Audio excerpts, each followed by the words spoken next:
everybody, this is Blade from the TheHiddenBlade channel, and today I'm going to be talking about Splatoon 2. I just want to do a quick review on it before the release of Splatoon 3 coming out in 2022. I want to say, when I got Splatoon 2, I had a great time with it, and I'm very excited for Splatoon 3.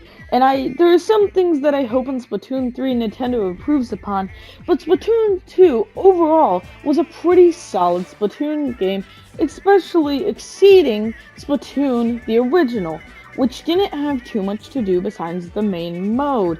There was a couple other modes in the story mode, but Splatoon 2 really took the concept of Splatoon 1 and expanded on it to reaches that weren't even imaginable. Starting off, the customization in Splatoon 2 is insane. You can literally customize what you're wearing, what your hair type is, what guns you're using. Literally everything is customizable. Shirt, hat, shoes. Except the one thing that I've noticed isn't customizable is pants, which is kind of odd to me. You can, in the beginning of the game when you're creating your Inkling, you can pick what type of pants you want, so like shorts, sweatpants, stuff like that. But it's the one item on your character that for some reason you can't customize. The guns in Splatoon 2 are pretty solid. We have a couple of them which I've heard are the most liked things, and I have my personal preferences, but I've noticed the new additions were pretty cool at the time. Like the dualies, which allowed you to roll one with a single press of the B button in whatever direction you wanted. That's a neat feature. You can use these new guns so that way you can use it as mobility items. That's pretty cool. The new in-ink snipers, I don't remember what they're called specifically, but they allow you to use snipers and hold the shot while you're in ink swimming around. This is so many mobility options, allowing you to get around the map as quick as you want, and then immediately just pull out your sniper and boom, you got him. That's pretty incredible. Next, the maps. Oh my goodness, they added so many, which is incredible. I'm just gonna quickly mention 3 that I really enjoyed.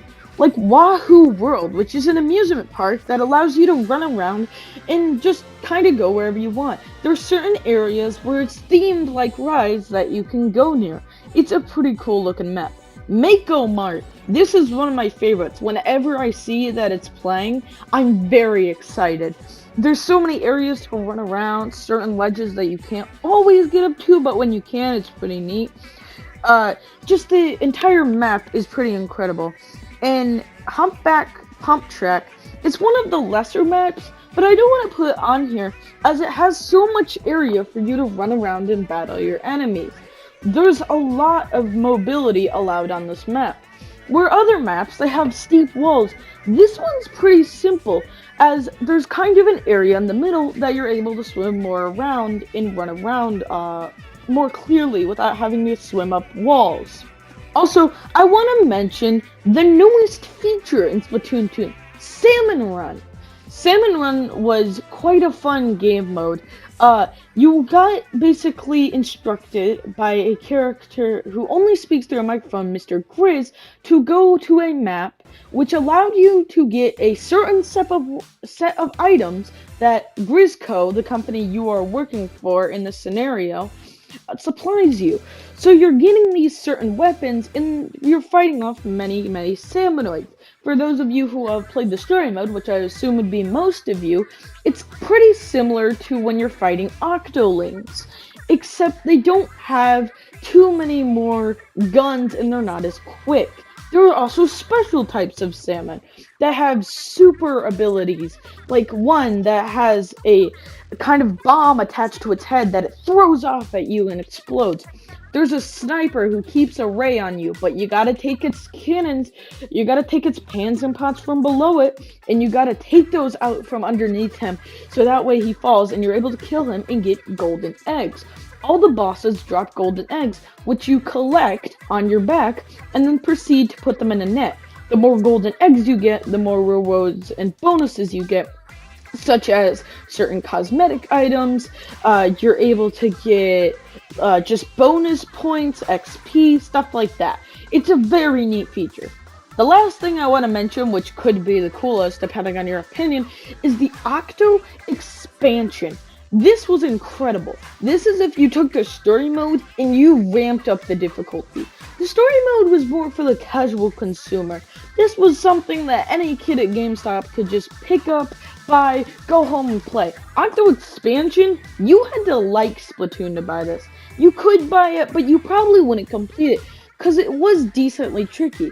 Of course, you could skip levels if you didn't want to play through them, but that wasn't as much fun. For the people who didn't skip any levels, they had a great time. Some of them, yes, they may have been a little frustrating, but Octo Expansion was incredible. You were allowed to basically go around maps with different levels that are way harder than story mode. There's one that's called Girl Power, where you have to fight tons and tons of Octolings within a time limit and not let them get to your home core.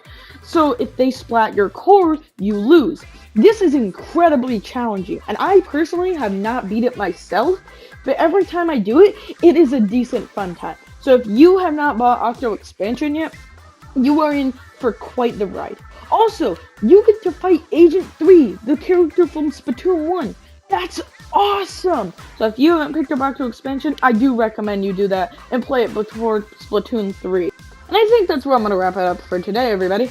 Thank you for watching. Remember to like, comment, and subscribe. And I'm excited for Splatoon 3. Bye!